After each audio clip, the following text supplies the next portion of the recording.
All right, we're live. We're live. Let me go ahead and share it in the groups. Gotcha. Freaking Hustler Hacks is live right now. I'm going to slap around Glenn.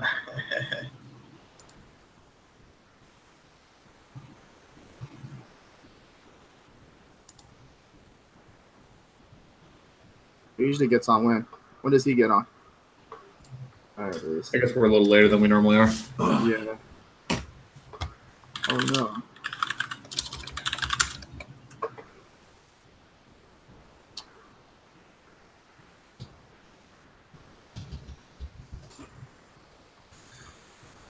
Pause the video on Zach's smiling face. It's way better than when it pauses on my face.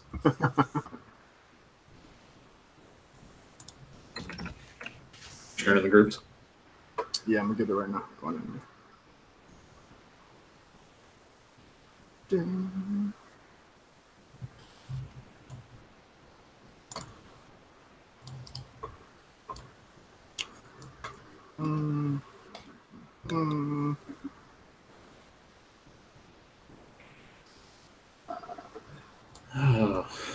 What's the weather like in New York City right now, Zach?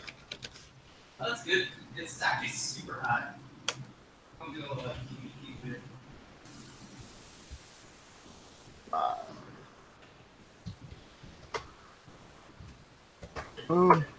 We had like 3 weeks of Great Depression and it's been sunny, so that's nice.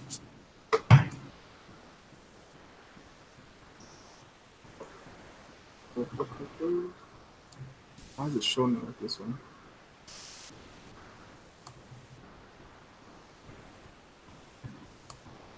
We need to start doing some contests or something too to start getting more likes on the Real Talk page, because then you can share it from there and everybody will see it in all the different groups and stuff that follow it.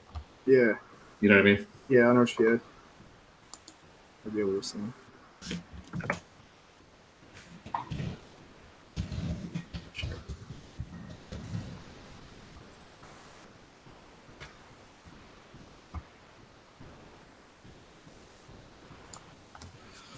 All right.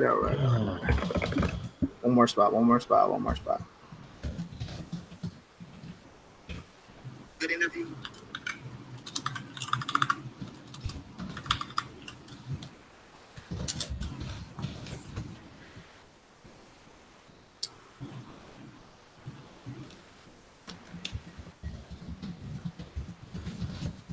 Where the heck is this thing?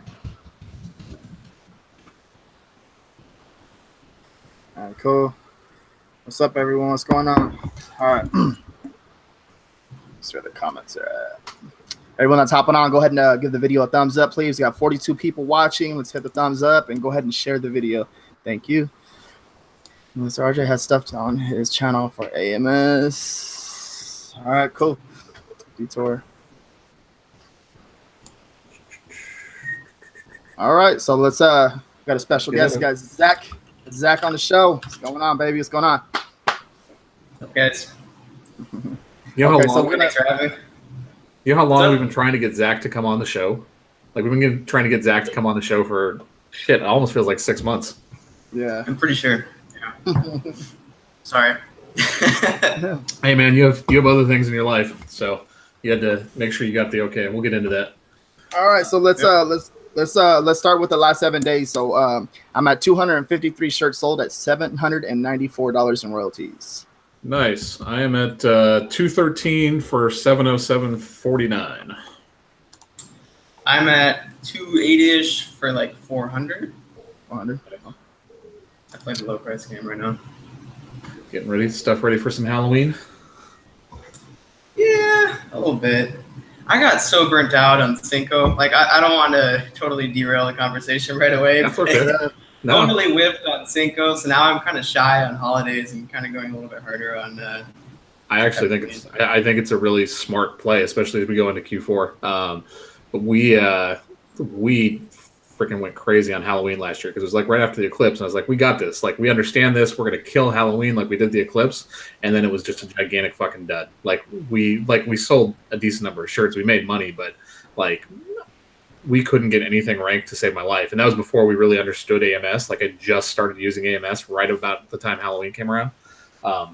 So think it's gonna be a little different experience this year. Hope it is.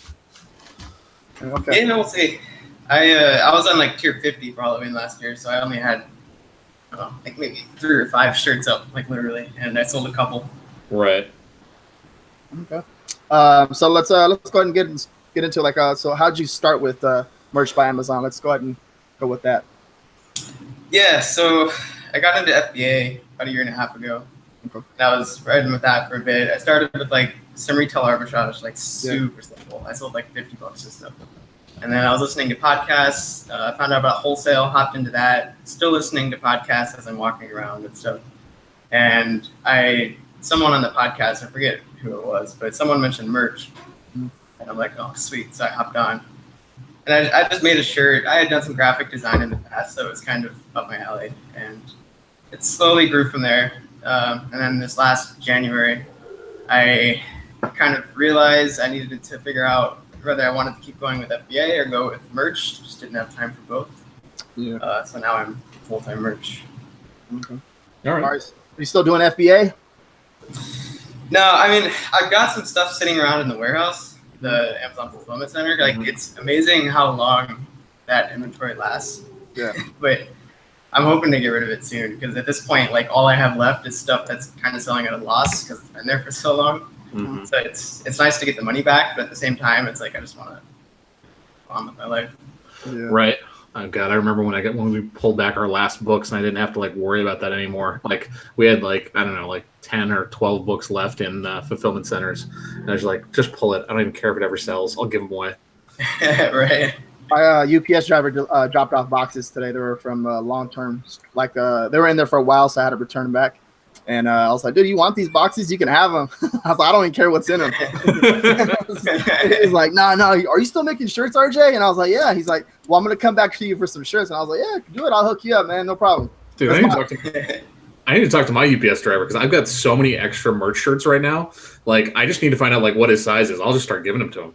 Yeah, for sure. He's like, and it's real cool too because it's like he was actually become friends with a UPS driver, guys. If you guys are doing FBA, like he'll come pick up for free like every single day. Like some make a stop by when he drives by, and he was real cool with me. So I'm in return with him, I'll hook him up with some shirts. So I don't mind doing that. The other part of it too is like when they're dropping stuff off. Like if you're cool with them, they'll like make sure that your package goes in a spot so it doesn't get ganked off the front porch. Yeah, for sure.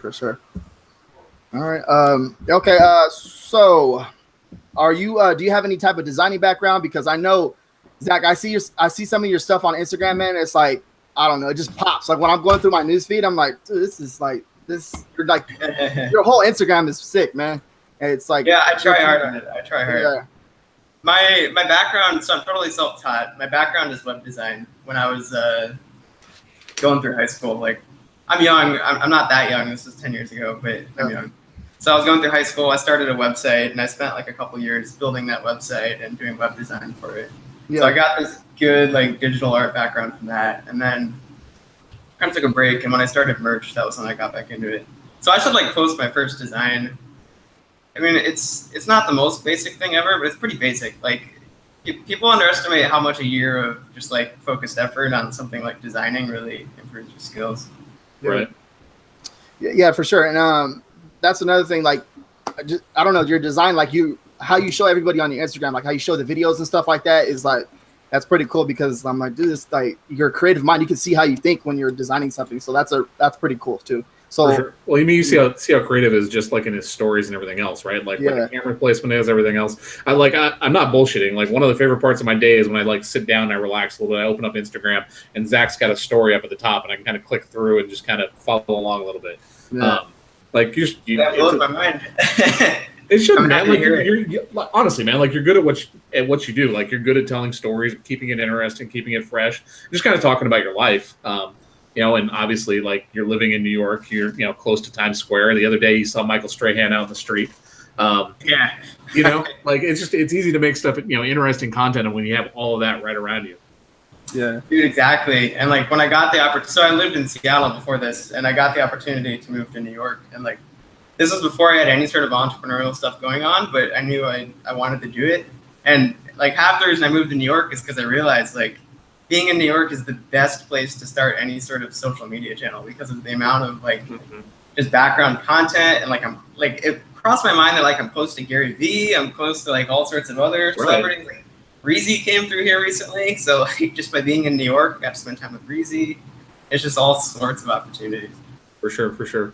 Yeah, so what's your actual like background, right? Like, because do you want to talk about your job at all?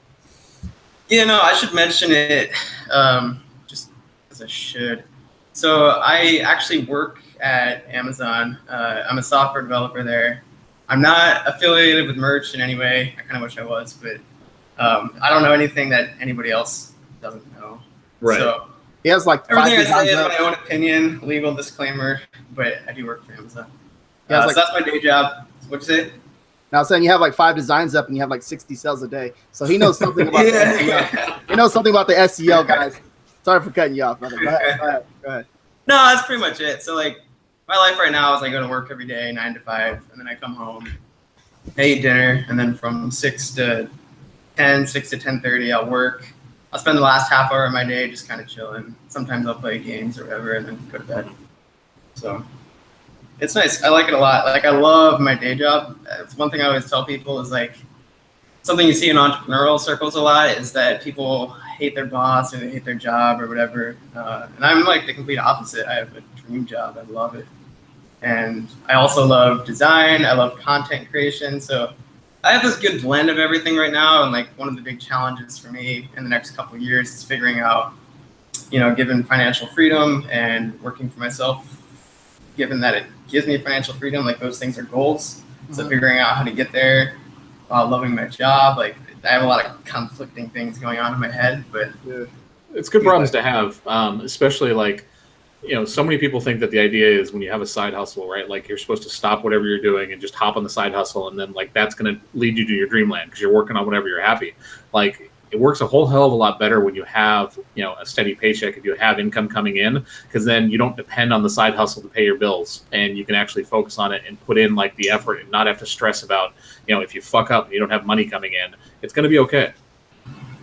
Yeah. And it also like, it's nice that I don't have to worry about making money on merch. Like I said, I have a low pricing strategy right now, which we should talk about at some point, but just to get sales basically. It's like not having to worry about that income stream and just planning long-term it's not like a strategy. It's just comfortable because I'm making enough money on the side anyway. Right. Yeah, exactly. Well, let's get into it. I mean, like these are pretty free form, so let's give some people some value. I know that you're doing some stuff with your pricing just because you talk about how much money you make on shirts and sales every once in a while. What's your basic strategy right now? Are you doing something uniform? Are you testing things out? Yeah, so for the most part, I launch every shirt at, I'll just talk about shirts. Like I launch every shirt at $12.88 or whatever, like minimum price, $12.95 maybe. And then when it gets a sale, I'll bump up to $15.95.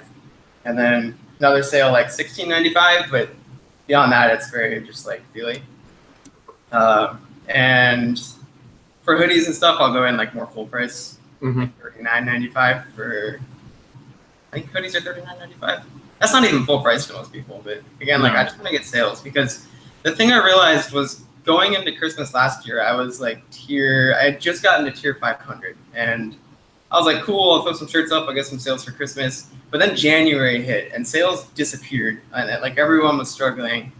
And I realized as the year went on that the people that were doing well, or at least better than me, were the people that had enough shirts up going into Christmas that they were making a lot of sales and getting reviews on those shirts and getting those BSRs up.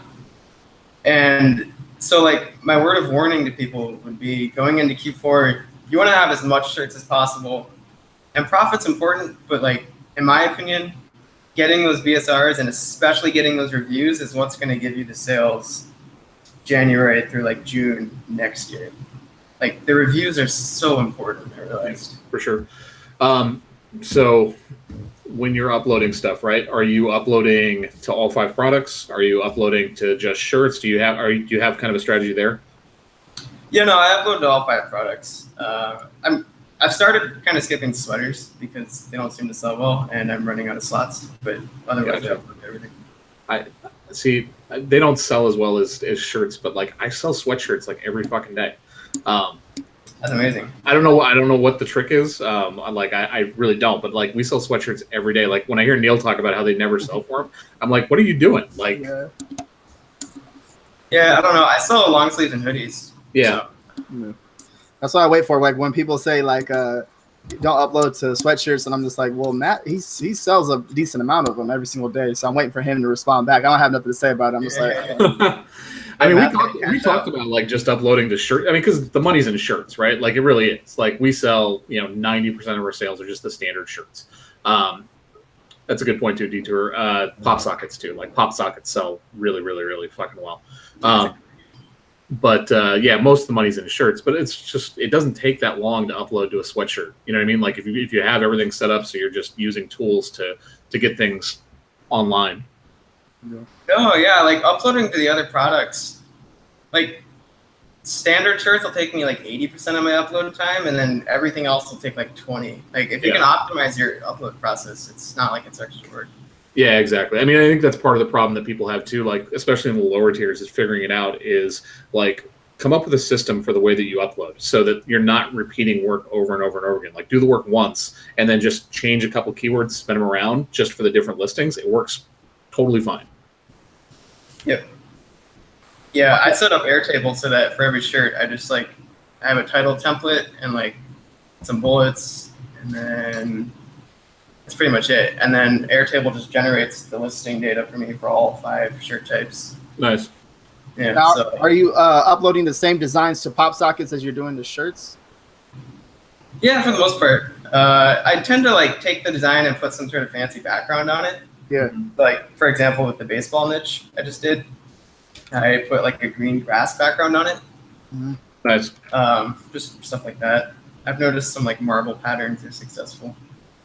Yeah, be careful with like the marbles. You're probably okay, but anything that's like metallic or anything like that, just stay away. Or anything that like that is supposed to look a certain way.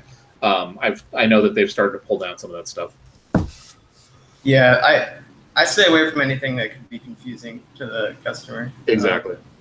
And like even with if I say black marble, or even if I say grass, like I just put the word pattern after it, just to try and emphasize that it's a flat, like design, not something that has any sort of texture. Okay, and also too, guys, I will put Zach's Instagram link down below so you can guys also follow him on Instagram, because like his Instagram is like it's pretty good. It's like it's just so much content on there that you guys will learn a lot from, and yeah, so be a good spot to learn something. So what's your background? I know that you rep the Ohio State. Yeah. Are you from Ohio originally? Yeah, grew up in Columbus. Okay. And then I left right after college to go to Seattle for Amazon, and then flew to New York. Gotcha. Okay. How did you start learning how to design? Like you said, you did some web development. Was it just kind of doing some stuff in Photoshop for that, or? Yeah, the very first piece of design work I did. So the website I started was a community for a game I was playing at the time. Okay. And I ended up growing the community like pretty dang big. And I helped pay for college and stuff. So that was like an awesome first entrepreneurial experience. But the very first piece of design work I did was I wanted to create a competition for the members of my site. So I created a little flyer for Halloween, actually. Okay. Working on it, and it was terrible. But from there, it's like we would post content to the site, and I'd theme the site. So like anytime we had to have like a logo or a banner change, I'd design that. And it was like 4 or 5 years of kind of struggle with not so great stuff, but it slowly got better and better. That was my trial by fire. Let's circle back.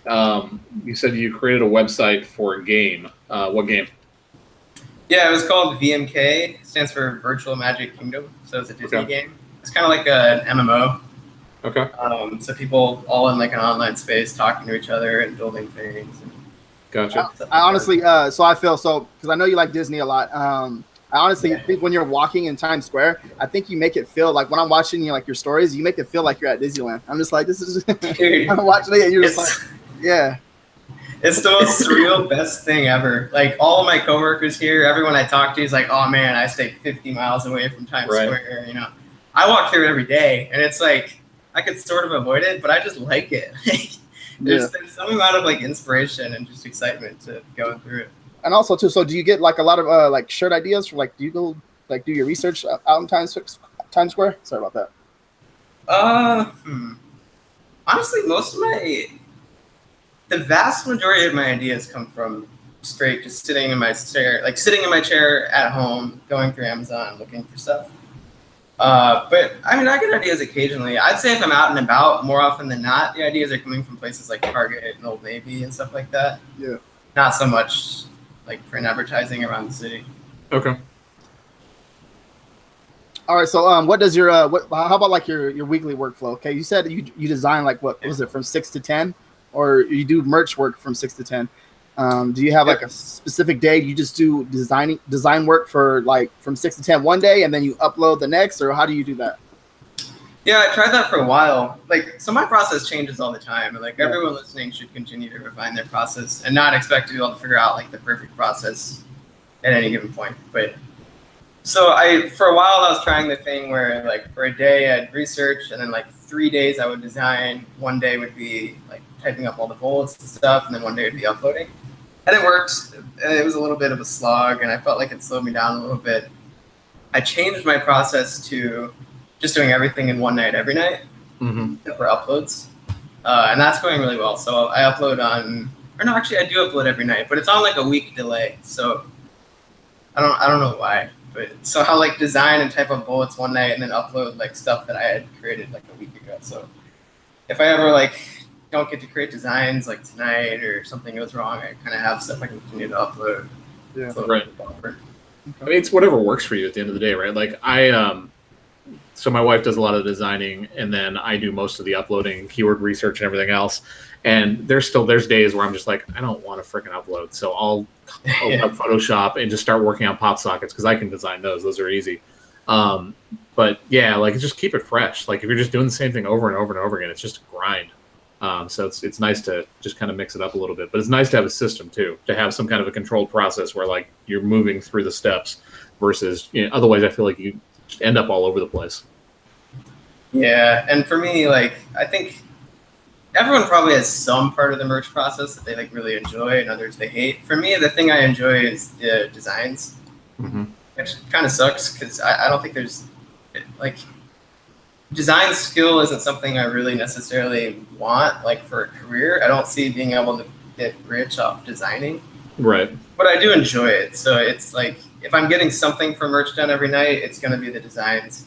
And then on the weekends, I can catch up with whatever didn't happen. Okay. With the AMS, let's get into that. So do you still have AMS on are you still running ads to your shirts with AMS, or did you get it taken away? Somehow I got lucky and like kept it. I'm not sure how. Oh, hell no. How that happened? So I've had it the whole time. I haven't said anything because I'm not going to touch that. Okay. Man, that's crazy. Okay, so how do you feel about that because everybody's going to have AMS pretty soon again? I'm probably within 3 weeks at the latest, I think. Maybe even a month. I think you're being optimistic there. Like I've dealt with AMS customer support a lot. Like they are. If you think seller support is bad, Seller Central support, God, have a long conversation with AMS. It's atrocious. That being said, I'm just excited that it's coming back. So you guys haven't had it, neither of you? No. So we have headlines and product display ads. We don't have sponsored product ads. And the way that I run AMS, if I don't have sponsored product ads, I don't really do the other products because it all kind of works together for me. So I've shut off pretty much all of my ads except for one, and that one ad, it's just it runs all the time because it runs at a low A cost and it gets a good return. He was bragging about it the other day, showing me. You were the one because he knows what shirt it is. He's like, this goddamn shirt is on my goddamn shirt. It was on my listing. I was like, I was like clicking on it. Targeting your listing. Nah. But yeah, I think honestly with the AMS ads, it's going to be like a big opportunity for everybody. I seen the difference, and like my sales kind of dropped a little bit, and I really didn't pay attention to it too much. I just basically doubled down on my designing, and I don't know. I think it's going to be a really good thing for everyone. Everybody's all freaking out because we had AMS like a year ago, and of course there weren't that many like merchers then, but I don't know. We'll see how it works. So it should be good. It should be really beneficial for all of us. So that's my opinion. Let's give some value to people. Just we're not going to get too deep into it, but I do think that we should cover a little bit of some of the stuff that we know. So primarily, Zach, are you doing mostly sponsored product ads? Yep. Okay. I dabble with product when I can, just on a product that's already selling well. But it's like I don't have time to go into the really deep details and stuff. So like my strategy is just throw everything into a sponsored ad. Like I do batches of 20 shirts a night, right? And they're all in the same niche. So basically every batch of 20 shirts just gets its own sponsored product ad. And it's all automatic targeting, low bid, just kind of goes on its own. Right. And that's a really successful strategy. Like I've used that too. Like when you just don't have a whole lot of time and you want to just kind of automate the process, it works really, really well. It just requires you to kind of systemize things though, because if you don't, you end up with a dashboard like I had, which had 1,800 live ads. And this is the old AMS dashboard. So like it literally took 30 minutes to load. Everybody's going to be all mad right now. Watch. There they go talking about AMS ads again. They're going to mess up the CPC and everything's going to go high. And... So the one thing I'm going to talk about right now. So I don't know. I know some of our audience does private label, and they may know some of this stuff, but most of them probably don't. Amazon provides some guidance with regards to like bid practice and how you should set up your bids and everything else. And in my experience, like take whatever Amazon has told you with regards to bids and just throw it out the window because it's really bad. It's really, really bad. Like if you follow their best practices, you're going to spend a lot of money, and you might get some sales, but it's going to be really difficult to make your ads break even to profitable. Because the bid guidance they have is way out of whack with what I've seen anyways, when I ran a lot of AMS ads, and I've run a lot of AMS ads. So one of the things, just best practices in terms of doing any kind of pay-per-click advertising is you don't want to jump into something and just start bidding super, super heavy because you don't know how well these things are going to work. Like you're just going to burn money. You need to start your bids low and then scale from there as you prove that it's successful, as you have sales start to come in. Yeah, and you can cap your daily spend too. Like I put it really low, like $1 or $2 at the beginning. Right. Yeah, I wish we could do that on a account level, like you can in Seller Central. So you can set like a daily spend level in Seller Central for the entire account, just in case an ad goes crazy. Because I've had that happen. Like I've had an ad just burn through budget really, really quickly, which is a good problem to have generally because it means if people are clicking on it, a lot of times if it's a good ad, it's going to convert. But yeah, you can set, per campaign, you can set a budget on it, and you should definitely do that. Yeah, and also too to start very low because I know when I was doing it with when I had an FBA, I was messing around with the ads, and I knew when I wake up like at 6 o'clock in the morning or 7 o'clock in the morning, the ad spend is already done. Is because the customer's already shopping on the East Coast and they're already clicking, and it would burn straight through it. So start very low. Don't go in there crazy thinking you're gonna make a lot of money right away. That never happens. So don't do that. Yeah. Just to be safe. For anyone new too, when you go in there to look at how it's going, there's a little bit of delay. I don't know the specifics, but like you're not going to see activity for a little bit. Reporting can take up to 72 hours. You'll generally see sales within 24, but the actual click data and then seeing the like the keyword terms and all that stuff can take up to 72 hours for them to return that data to you, which, I mean, it's by design. Like they're spreading it out so you can't control your ad spend quite as much, so you spend more money. Yeah, that's kind of like the tracking's very horrible. The tracking's garbage. Like because you get that information on any other platform, you get that information almost instantaneously. They did it on purpose that way. Yeah. I mean, there's a reason that like they're going to make $8 billion from their ad platform this year. So, sorry, Zach, I don't want to talk too much shit about your job, but none of this stuff is horseshit. Okay, Zach. Hey, so what tier are you at? So I'm at tier 8,000. 8,000. Okay. How long did it take you to get there? So that's the thing, right? So like when I started merch last June, but I didn't even get to tier 500 until like December. So, and the problem with that is like going through December in tier 500, I didn't get sales. So I went into January with like 500 sales on my account, right? Yeah. So I've had to spend all this year like right at the edge of like basically just waiting for sales to get tiered up. Like I can throw up designs much quicker than I can get the sales. So that's another reason to like get your slots filled up and be in tier 1,000, tier 2,000 going into December, because like it's just gonna make it so much easier next year. It's so hard to get the sales during the regular year to tier up, I feel like. Yeah. And then also too with you crushed it with St. Patrick's Day, didn't you? Yeah, I landed a design that did really well. It was it was doing like 150 sales for a couple days straight, which was blew my mind. And then Cinco de Mayo just derailed you. Yeah, it was terrible.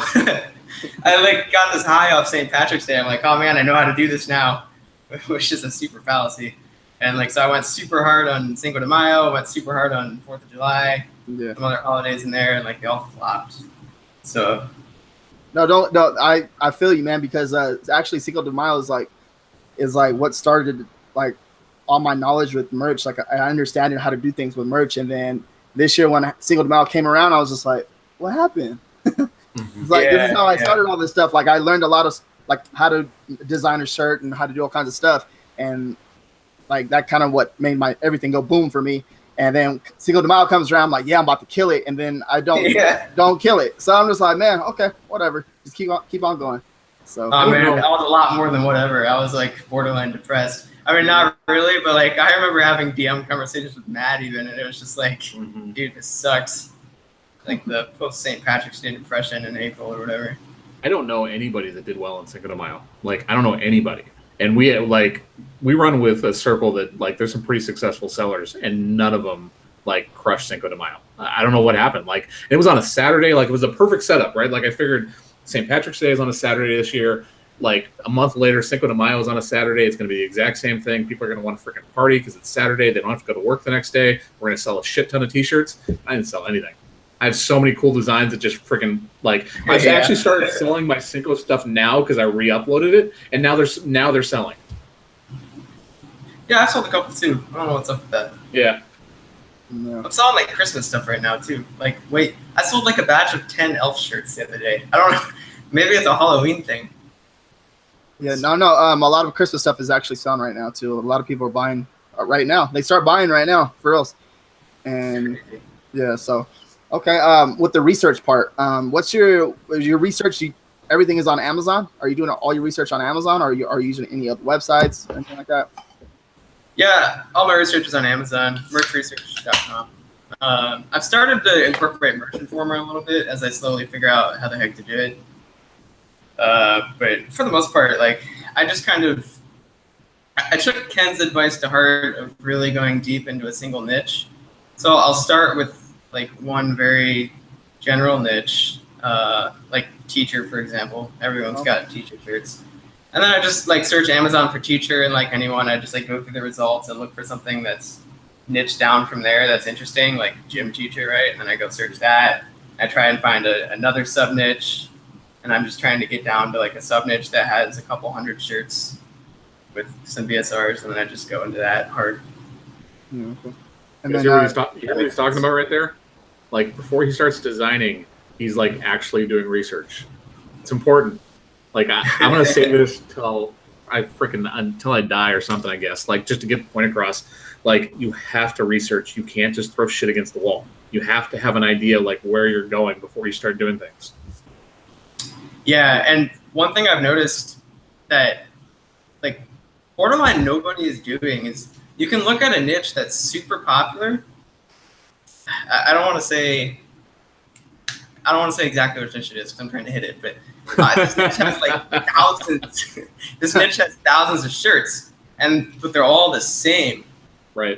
In the sense that they're all targeting like men that are interested in bold kind of like actiony, scary designs. Mm-hmm. Like nobody is targeting women or people that like cute things or people that like magical, floofy things. Like. So you can go into a niche that like everyone's already hammering and then like identify a customer segment that's just not being served at all and hit that. And it seems to be working for me. We'll see how it goes with this niche. Yeah, another thing though too, like researching is so important. Like it's actually pretty fun. Sometimes it is. And there's those days I'm just like, man, I don't want to research today. I'm going to design, you know what I mean? And I've been designing a little bit, but for the most part, research is pretty fun. And once you figure out like, you research something and then you design it and then it sells, that's like one of the most like exciting feelings ever. Yeah, exactly. It's like if you feel good because like you did it, you researched it, you found it, and then you're happy about the design, and then it makes it sell. You're like, damn, like I don't know. And then you dude. And it's the craziest niches too. Like I'll research a niche and And I'm like, oh, okay, so this looks like I could make shirt sales here. And then it's like, but is this specific person with this super specific job in this town like buying shirts? Like, okay, I'll just trust in the process. And I throw 60 shirts up, and then they start selling. And like that just happened. Now I have a brand new niche that's selling like a shirt or two a day. Yeah. And it's like it's a repeatable process, and it's just trusting in the process, because like you wind up with this super specific customer, and it's so mind blowing that like you could have repeat traffic for such a specific customer, but it's there. Yeah. Yeah, and I mean, and when you find that sub niche too, like it's super niche down, and you are the first person into that sub niche, and you have a chance to own that real estate. Like you just see, like we have one niche that we're in. We probably have 400 shirts in, right? Like, and like literally every day, different shirts in that niche sell every single day. Yeah, it's nuts. There's just so many customers. Yeah. Okay. Then also, are you uploading to any other platforms other than Merch by Amazon? Yeah, actually, so I'm in Orbit Kit now. I was doing Redbubble uploads before that, but now I'm using Orbit Kit and hitting Spreadshirt and a couple others. I started getting into Zazzle. So that's going pretty well, actually. Like Spreadshirt's still building, but Redbubble is like making $200, $300, $400 a month right now. Kind of varies, but like it's good. Yeah. And then I'm also doing Etsy a little bit. Yeah. But I'm kind of shifting my strategy on that right now, so it's falling off. Okay. Are you still doing the Pinterest stuff? Yep, still building that. There you go. Yeah. That's a good topic. Yeah, it's a slow build. I haven't really like seen results from it yet, just because I'm trying to just build it up. But it's building in the background. How many followers are you up to on the account right now? On Pinterest? Yeah. Yeah. I think it's like 2,200. Nice. So one of the things I realized recently at Pinterest is I've been going hard like following and unfollowing, because it's a marketing account. And I realized through talking to some people that with Pinterest, it's less about the following. Like the following helps. This is what I hear. The following helps, but the real goal is in getting into group boards. And so like, let me start with the following strategy. The idea there in the past was that if you have people following you, when you pin something, they'll all get that pin on their homepage on Pinterest. And then hopefully they'll see it, they'll like it and repin it. And then that gets repinned to their followers' homepages, right? And that just spirals out of control. Yeah.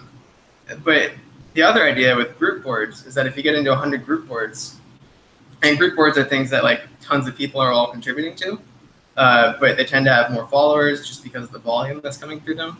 Yeah. And so if you have 100 of these and you're just like sending out your t-shirt pins to all 100 regularly, then like you're potentially reaching a much wider audience much quicker, because you don't have to build that following. And in fact, that can be more successful, and you can just dedicate 100% to that and not even worry about followers. Okay. You guys do me a favor. There's over 70 people watching the video. Go ahead and give the video a thumbs up, please. Okay. Also, so on Pinterest, are you a girl on there or?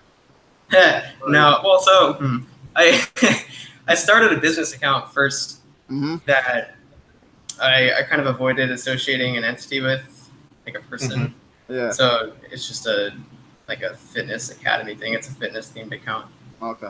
But then on the side, I've also started another account that is technically a girl, like to give that impression. Yeah. But I chose an ambidextrous name just because I hate to pretend. I don't know. I don't want to. So I chose an ambidextrous name so I can still sort of feel like it's my account, and then argue straight catfishing people. Yeah. Yeah, man. So, I got like 900 followers on there. Then I'm a girl on there, and slide in all the guys' DMs. Yeah. See how weak their game is. I'm just kidding. Yeah, but how about you, Matt? You're a girl on? I am a girl, but my wife handles all the Pinterest stuff, so it kind of makes sense. You have an out. That's funny. Okay. Yeah, no. I honestly haven't got any sales. I think maybe I maybe got like 2 sales from Pinterest. So yeah, I only posted 1 shirt just to see what would happen. And like within a week it got like 1,000 impressions, and that was months ago. So I mean, it seems like it'll work. I haven't started regularly sending out shirts though. So yeah. Okay. also too on Redbubble, or on Spreadshirt too as well. How many designs do you have uploaded to there? Do you know? Yeah, I think Redbubble's at like 2,000 and Spreadshirt's at like 1,500. Okay. Dang, I have like 1,600, and my sales have been kind of weak on there, but they're picking up. Actually, I got like 5 or 6 sales on Redbubble. They're picking up. Last month they didn't run the advertisement. I noticed that. What is your price point for t-shirts on Redbubble? Or like, what is your margin royalty? I am at 26%. Dude, okay, so I'm in the Orbit Kit group, right? And Burke, probably a lot of people know Burke. He posted and he's like, "You jack up your prices to 40%, it'll increase your sales." And I'm like, I don't know about that. But I tried, I just did it, like, just to trust him. So I put everything up to 40%. Okay. And it did. Like, sales increased, and I'm making like $7 per shirt. And then I sold like, what was it? I sold something the other day and made like $150 on it. Mm-hmm. And then you sell posters and make like $5, and it's 40% margin. It makes a difference. Okay, I'm doing that right now. Give me a second. I'm doing that right now. Those like $7-8 profits are insane. Yeah, the other thing with Redbubble is make sure you jack up your profit margin on stickers. Like, take them up to like 150%. They still sell, and you make money on it. Like, I sell stickers all the time at like 150%. Like, I had one the other day that I made like $8 on because it was like a gigantic sticker that they sold. Yeah, stickers are just like, honestly, when you type it in the search bar on Redbubble, stickers is like the first thing that pops up pretty much in every single niche. So something to think about, and just keep the profit margin up there at 150%, like Matt said. So that's a good way to increase your profit for sure. Yeah, well, it just used to piss me off. So I get this fucking emails like, "You made a sale on Redbubble." I get all excited to open up. 31 cents. Woo! Yeah. Dude, now it's a pleasure. My royalties are so high on Redbubble and like comparatively lower on Etsy and merch that like Redbubble's killing it. All right, we got everything right now applied right now. 40% margins on everything. I should be at 600 by next month. I think the thing I sold was a tapestry. Yeah. Me and RJ Wild to message think back that somebody and forth has whenever we my sold something new. I sold a clock the other day. I was all happy. Maybe that was last month.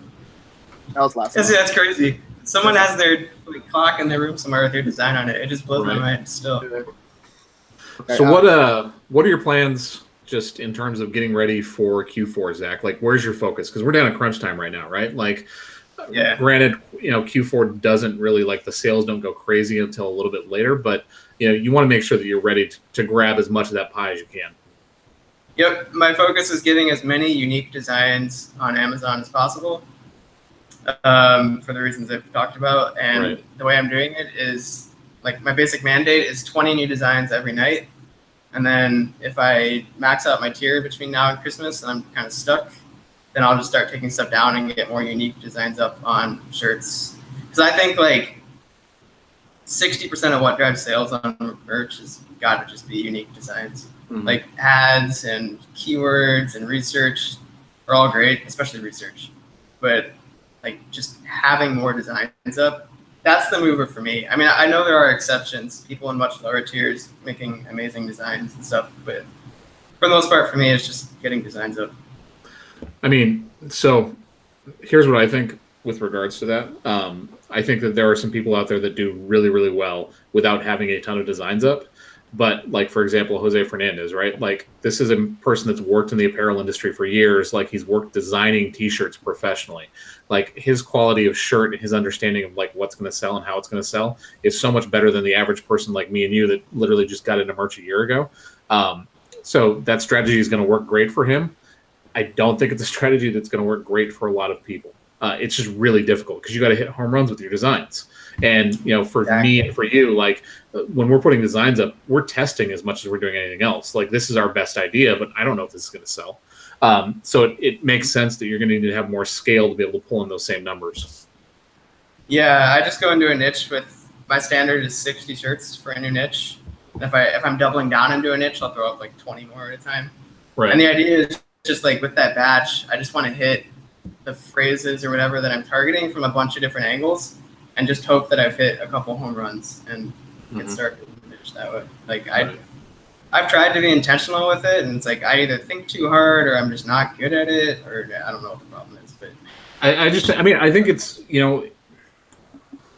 we're in a business where you're competing against so many different items, right? Like you're never going to know exactly what the market wants. So it's just better to be, to put in stuff out there and test with it. And once the market tells you what it wants, then you can go back and start designing around that, putting up variations with that, saying everything else. But you're not going to know that answer. Yeah. Cinco humbled me. I have no idea what I'm doing. I just gotta take action.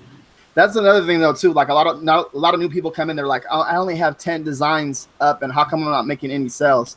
And I'm like, dude, I come in a niche and I'll put up like 60, 70 designs in a niche, and sometimes only 2 will make a sell, or not even 1 will make a sell. So a lot of people don't understand that. It's all about testing the market, and you just got to see what makes a sell. And then sometimes if it doesn't, and like you just got to move on and go on to the next niche. So it's like all about like testing and stuff like that. A lot of people think that we have like some type of secret, and that we don't have no type of secret at all. We're just designing as we go. Yeah, I think people just need to get that confidence. Like once you can just hit that home run once or twice, and not like a home run like I'm selling 150 shirts a day.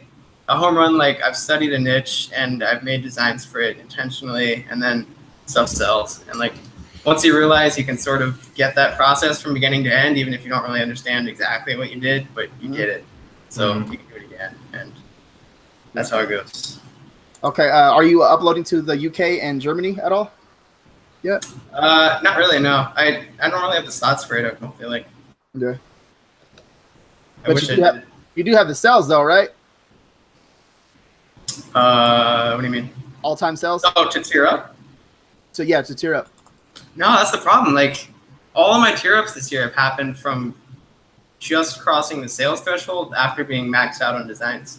Yeah. Because like I started in January with 500 sales or whatever. So like I know a lot of people like had a baller Q4 and then like came out with 5,000 sales, but they were just stuck on designs. It was the opposite for me. I was just trying to build it all year. You'll catch up Q4. Like you're not gonna have that problem after we get through December. Hopefully, like provided that the freeze isn't too bad, because I'm convinced that freeze is still fucking coming. Yeah. Even if it does, I mean, it'll still be fine. It is. It's just part of it's part of what it is. Like whatever. You just got to do your best to make as many sales and grab as big a piece as you can before then. Prepare. Like don't wait until December to start uploading stuff. Yeah. And don't go too hard on Halloween, because you need those Q4 sales. You need stuff that's going to sell next year. Like not next October, but like next January. I just think it's a balance. I think you need to. So I think if you ignore the holiday stuff, you're missing out on an opportunity like to have a shirt that just goes ape shit and makes you a lot of money, right? So you should always take a swing. Just don't over-index. Don't take all of your slots and put it at Halloween and expect that that's going to give you an awesome Q4. Like you need to balance it. Yeah, what I've started doing. So I'm still doing some Halloween designs, and the balance makes sense. But what I've started doing is instead of thinking about Halloween, I try and think about like 3-month periods. So like shirts have a little more life to them. I'm like, I might not hit the absolute home run, but I'll have stuff that might like really pop. So like for fall, for example, it's thinking about like farm life, like people that are on the farm and like starting to experience autumn, and like what kinds of things are they getting excited about, or pumpkin spice. Like everyone's excited about pumpkin spice, and that's something that lasts like beyond Halloween. It lasts the whole fall season. So there's things you can design for that pop with Halloween, but aren't entirely dependent on like that 4-week stretch leading into it. Right. That's where my mind is. So the thing with Halloween shirts is they'll actually sell year round. Like stuff that you would think that there's no way this is going to fucking sell any other time than this, 2-month window or whatever. They'll sell year round. So it's just something to keep in mind. And RJ, Zach's got an advantage on us right now. He's talking about like farm life, coming from Ohio. Us here in California have no idea what he's talking about. Like we have no idea what like leaves changing color, cold weather, any of that shit. We do have the pumpkin spice though. I was gonna do some research for that. Everyone's got pumpkin spice. Well, Starbucks, man, they knocked it out the park with pumpkin spice. Yeah. So. Or like lattes, like people get excited about lattes because of that. Mm-hmm. There's a million ideas. Yeah, let's see. You guys got any questions for Zach at all? Go ahead and ask away. Throw them up in the chat. Mm-hmm. Yeah. I think honestly. Go ahead, RJ. No, go ahead. You're coming to Seattle? Yeah, you're coming to Seattle, right, Zach? Yeah, for sure. Nice. Looking forward to it. Well, okay, I'll be there. We'll be there. Did you decide what we're? When are you getting in, RJ? I don't You know. booked a ticket. I saw a picture of it. Yeah. That's my first time going on a plane, so I'm not good at this type of stuff. So I'll be there Wednesday. Yeah, I'm just trying to make sure that like you say it in public so people know that you've committed to it already. So you don't try and freaking back out. I got sick, whatever, and disappear. I know. Yeah, I get in Wednesday morning. I don't even know how I'm going to get on the plane. Like, I don't even know what to do when I get on the plane. I'm just going to take like two things of clothes and my laptop and I don't sit next to. I don't know. What am I supposed to do with my backpack? Do I take my backpack on the plane? Like, I don't know. Like, of course you lost a bunch of subscribers from your vlog, but you better fucking vlog getting on a goddamn plane. Just don't do it going through TSA because Reezy almost got arrested for that. Yeah. No, I'm not messing around with that. I'm not trying to get in trouble. Not been on a plane? No. For real? I'm being serious. Oh man, that'll be interesting. I'm literally like I started my YouTube channel and it's like everything from the very beginning. So this is like my story is going to be a very interesting story. So dude, you're gonna vlog that for sure. You're flying into a good airport. SeaTac is nice. Okay. Nice. Okay, so people want to know what's the story with the pinball machine behind you. Yeah, my parents had it. My dad bought it like back in the 80s, and they wanted to get rid of it, so I got it for free. Nice. It's a pretty simple story. There you go. Monty Worley wants to know, do you have any insights on keywords or writing listings? What do you think best practice is? Yeah. It's hard to say. Like, so for my research right now, I tend to target phrases. So like when I'm going through a niche, I'll look for phrases that are kind of being targeted. So like if you stick them into the autocomplete, right, in the search bar, then like they autocomplete. Then if you actually search them, like they have some BSRs from other sellers. So I'm going into phrases that already have competition. So when I'm typing my title, it's just the phrase, then like the word shirt or hoodie or whatever. And then with whatever room is left, I'll just throw in some like niche keywords. Mm-hmm. And then for bullets, it's I just try and do 4 or 5 keywords just in like an English sentence. I don't make it. I've kind of come to the conclusion that bullets are only important for like just getting a couple keywords in there, and beyond that, they're like 1% of what's important for your overall merch strategy. So yeah. I don't spend too much time. What are some of the takeaways that you're hoping to get from the conference? That's kind of like a okay. Yeah, you go ahead and answer that one if you. Yeah, honestly, I'm not expecting to get any like killer merch tactical advice. Mm-hmm. If something comes up, cool. But I'm like, I feel like I'm far enough into merch now that I've kind of learned like all I need to learn, and I'm not really going to get that killer secret that does anything. You know, for me, the conference is about meeting people and just being surrounded by other people that are working on merch. Yeah, honestly, I agree. I'll agree with you right there, 100%. I think you're correct on everything that you just said right there, because from what I see and when I see of you, like when I watch your stuff, your content, is you pretty much know a lot already. So how about you, Matt? What do you think about that? I think that the conference is definitely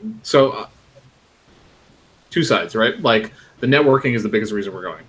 It's my favorite part. Like I like meeting these people. There are people out there that do things outside of merch that I would very much like to talk to, right? Because like the list of speakers is pretty good. The content side in the conference, though, there are things that specifically that I'm interested in, simply because our view is merch is great. We like what we're doing. However, we have bigger goals and bigger ambitions than building our business depending on Amazon. And so I want to learn from people that are there talking about like branding, talking about, building a niche brand and all that stuff, marketing, all that stuff. So that's what I'm excited for. You know what else I'm looking forward to along those lines is I think Anthony's going to be there talking, right? Yeah. Yeah. Yeah. So he has that like thermostat talk. Yeah. Right? I want to hear about that. Yeah. I mean, it's just the idea of being around people that have been more successful than you, right? And so you get exposed to ways of thinking that are just going to take you to the next level. It's crazy because like a lot of us, like when we all get in the same room, you understand like we're kind of pretty much all crazy. Right. And we just have fun together. We have fun together, and then like I'm gonna kidnap Matt and start taking shots of tequila, and we're gonna have fun, and that's there it. you go. So on the subject of Anthony, I don't know if he's put this out there or not, but their goal for the month of September is 200K in sales on their new business. Like they're crushing it, man. For something that started off randomly, just because we interviewed Mike Wall and that kind of like sparked the idea. They're doing something a little different now, but it's really cool to watch people like just take that idea, take action on it, and really go hard at it and have success. It is, yeah. It's amazing. I can't believe they scaled up so quick. That's Anthony's bread and butter, though, right? Like, I guess it's just like that's, and you know, this is kind of like tying it all back together, right? Like, I think a lot of times people think that the answer is to spread themselves out as far as possible and have a little bit here and a little bit here and a little bit here, and suddenly that's going to make them real money. And there's something to be said for just like taking what you're best at and really doubling down on it, focusing on it, and building that out. Yeah, and if you have the luxury of doing it, like going in on what you actually enjoy as well. Like I think when Mike Wall came out with this thing, there were a lot of people that jumped ship from the sort of consumer-facing side of merch, going direct to consumers, and then they kind of just jumped ship to the B2B stuff. Mm-hmm. And it got me at first, like, what am I doing with merch? Like, I can make so much money over there in B2B, but I just gotta admit to myself that I just don't want to do B2B. And I know there's others out there that kind of feel the same way. So like, you just gotta figure out what you like and just win on that, and the rest of the money will come. That's where I'm at. Yeah, because Anthony just took like a whole different approach about merch. Like first he was like going with everybody of just like designing your own shirt and stuff like that. Now he just like a total 360, and now he's going the opposite direction with it. So just something to think about. Yeah, that's a whole different ball game. We could talk about that for a whole hour or two as well. Yeah, no shit. Do you have any virtual assistants, Zach, or are you a one-man shop? Nope, one-man show. I'm trying to figure out how to expand right now because I'm very much at my limit. But I'm not interested in outsourcing designs, I don't think, because I just don't see designs as something like I don't want to get 40,000 designs, and I don't think anybody's going to really design better than I can, like in a way that makes it worthwhile. So the thing I'm interested in outsourcing is more so like marketing and trying to figure something else out. I just don't think designs are that big of a deal. Right. So I go back and forth, right? Like, because I believe that the one way to build a decent business is to scale it, right? To have a team, to be able to get some ROI on your time, all that stuff. The number one question I'm going to ask the secret guests at the conference is, what are you guys doing to help us to scale up our business? Because right now, the way that it's set up, it's difficult. Yeah, for sure. And you got to figure out how you want to scale too. Like, I think there's multiple things Amazon can do to make it easier for people to scale, but you have to figure out what direction you want to scale in, because there's scaling just raw number of designs, which is great. Right. You could go up to 40,000 designs, or you can scale in the direction of marketing and have just like a core set of designs that kind of just target the right things, but you just blast marketing at it. And so again, merch could help there by giving analytics. You could scale like in terms of targeting trends, getting stuff up at trends right away, but there merch could help by like improving the upload process, so it's easier for you to just blast stuff out quickly. Right. Potentially with VAs, like if they can help log in and upload for you. So if you can't scale all three of those, that's just not feasible. So yeah, that's what you're good at. Right. Yeah, for sure. I think Amazon is like they won't give you all the information because they don't want you to have that information. So I would have said that even like last week, but Amazon released news that they're going to start giving information, and I believe it's starting in Seller Central, where they're going to actually show you outside traffic data, so you can start optimizing for running outside traffic to your Amazon listings. Obviously they're going to roll it out to select sellers first, but that's really exciting. Like it makes sense on their side. Like, I mean, I think it's a win-win, right? Like you give more information to the sellers so they can optimize their ads. They're going to bring traffic to Amazon. Amazon's great at converting traffic. So it's just, I think it's really exciting. I would love to see that on our side, like to have on-page data, have, conversion rate data, all the stuff that you have in Seller Central that we don't get on merch. It would only make it better for us as designers to be able to figure out, how we can test things to make our conversion rates better, all that stuff. Yeah. At the end of the day, everyone just wants to make more money. Us, Amazon, everyone. So if there's something that makes more money for everyone, it's going to happen, I feel like. Yeah, for sure. That's I didn't know that at all. So that's actually a big thing, like a huge step on Amazon's part, because at first they don't want us to have that information. Now that they're kind of give us that information, that's pretty big. So right. Eric Rosner wants to know, where do you think merch will be a year from now? Yeah, I have no idea. I'm too busy thinking about where I'm going to be a year from now. Honestly, it's like, yeah. So what do you guys think about that? So they actually transitioned all of our listings over to the UK and Germany, but now they're actually making us upload them to separate marketplaces. Mm-hmm. What do you think about that? Shouldn't they just automatically do that? Nice. So the reason that they're doing that, I'll tell you right now why they're doing it, is because this is the reason why everything is so difficult to scale on merch to begin with. They put manual constraints in place to make it harder for people to be able to mass upload and rip designs off and put a bunch of copycat designs up. That's why it is. Mm-hmm. So, the stuff that they sent over. The other part too is like they know that their listings suck for Germany. Like the stuff that they auto-translated, like the translations suck.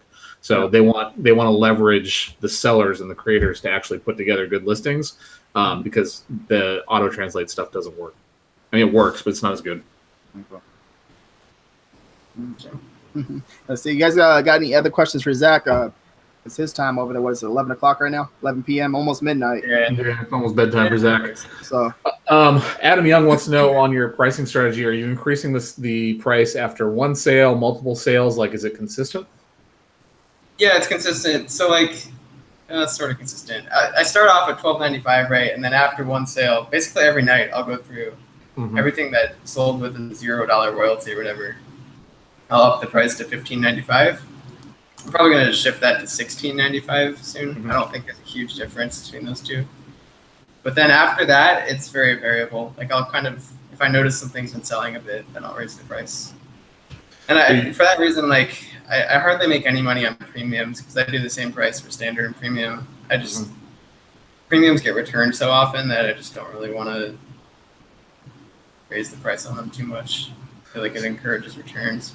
See, I'm actually the opposite. I actually raise the prices on my premiums because I figure if I price higher, there's a higher chance that somebody's actually going to read the goddamn listing, and maybe they'll see that little bullet point at the very bottom that, for whatever reason, I don't know why Amazon put it at the very bottom, and maybe they'll think about the fact that they shouldn't, because they're fat, they shouldn't order this skinny shirt or order a size up. Maybe I'll use that as a testing ground for like dramatically higher prices. Just up all my premiums to $18 or whatever. I'm pricing my premiums at like $24.95. No way. Yeah, I'm getting sales. That's nuts. Yeah, fuck it, why not, right? Like, I mean, if it's gonna get returned anyways, like. I know, right? It's terrible. I have this one shirt I have an ad on. I should probably just take it off because, like, I swear every single one gets returned. There's nothing wrong with the shirt. I know. It's just for some reason premiums have so many returns. $26. Dude. See, like, I jacked Redbubble prices up. I should have the confidence to just jack merch up, too. It doesn't cost you anything. I mean, if you know what I mean? Like, it cost me my pride. Pretty much. It's the best feeling. It's the best feeling ever, like, seeing that royalty come across, too. It's just like, yes, it worked. Yeah. Short sample size. I don't know if that's like an actual strategy that's actually going to work, but I was just like, fuck it, why not? Let's see what happens. Doesn't cost anything. When you make your designs, you try and focus on designs where you can change a word or two and make a bunch of designs rather than just one. Like, what's your thoughts? So are you doing a lot of like scale type stuff where you have like a central art piece and you're changing around, fonts and characters and everything else, or are you doing stuff that's a little bit more unique? Yeah, not really. I do if I feel like by changing the font, I can kind of like approach the customer a little bit differently, kind of approach a different customer potentially. So like for a single phrase, I'll design for like a middle-aged mom, a young kid, a teenager, a father, if it makes sense, right? So I'll scale in that sense. And that's very simple because I have like, I know my fonts, I know how I can lay out my fonts. I can sort of like quickly understand like what fonts are easy to use like for a particular phrase and just knock something out. But like when it comes to like just switching out the word teacher with like art teacher or something, Right. I used to do that a lot, and it's just not worth it. Like I'd rather take my time and just do unique designs. I think it's the way to go. I really do. Like, I think the scaling thing works if you do it like Mike Lesney does, where he uses it basically as a test, right? Like he scales across it, and then once he sees patterns where things are starting to sell, then he kind of doubles down in those little, sub niches. But if you're just scaling randomly, and that's the way that you're like going to build your business, just throw as much shit against the wall as possible.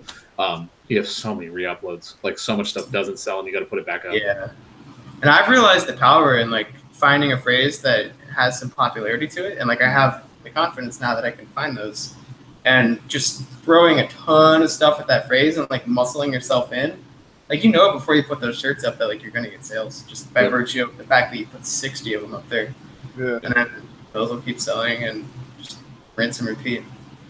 For sure. So like I don't need to scale. I just try and take over niches. Yep, exactly. So for keywords, keyword research, are you using any tools, or are you just using the autocomplete on Amazon? I've started using the Merch Informer tool. Like if you do product search and it gives you all the tags, I just use that. I used to kind of just like look at a couple listings and grab whatever looked interesting. But the nice thing about Merch Informer, and this is the stuff that I talk about all the time in my videos, is it just kind of puts everything in one place, right? So like you're not jumping back and forth, you're not having to like manually write things down and come back to it or put it in a spreadsheet. Like it's all right there. And from a mental perspective, I forget who said it, but someone pointed out to me that like the less decision making you have in your process, the better you'll feel, the faster you'll go, the more confident you'll feel. So like the nice thing about Merch Informer is like you can just have a very strict process. Like you go in there, you search for it in product search, you take the first 10 words, that's what you use. There's no thinking, and there's value to that just in terms of velocity for yourself. It's just the whole 80-20 rule, man. Like it's true across life. Like just figuring out a way to implement that and really like kind of put that to work. It's super powerful. Yeah, for sure. Just I don't know, just having all the data too right in front of you, and you can see like it actually shows a demand for that keyword or that listing in general. You can just learn so much from it. Yeah, sure. Let's see. Do we have any other questions? No, I think let's see, a little smaller. No, just responses back. Cool. All right. Well, all right, Zach. Thank you for coming on. We're actually going to put his Instagram link down below, and then we also have the research down below too for July, and then we also have the newsletter too down below. If you haven't subscribed to that, subscribe to that. That's free. The research is $10. Over 400 links, and that's that. Yeah, and then definitely you guys should follow Zach. Like I'm not bullshitting. Like it makes my day better. just clicking through and seeing Zach all happy in Times Square. Like I'm just like, you know what, this is awesome. I try and keep it as positive and happy as possible. You do a good job, man. Like I love your account. Like it's just very positive. It's a very good thing. Could we also too on the board when you're writing down your goals on the board or your targets or whatever you want to call them, Zach? Can we see what you write down? Come on, dog. Yeah, just put some more often, huh? All right. Right now it says 20 designs, 100 uploads, just my standard every night, and then podcast. You guys. Nice. Yeah. Okay. Very nice. Right. Oh, the other thing too, Zach just released his first video on YouTube. So we need to get that link and put that in down below too, so we can get Zach some subscribers on YouTube too. All right, we'll get you to 1,000 real fast. Yep. Get you that bump. Okay. All right, brother. All right. Thanks, guys. Thanks, Zach. Appreciate it. Bye-bye.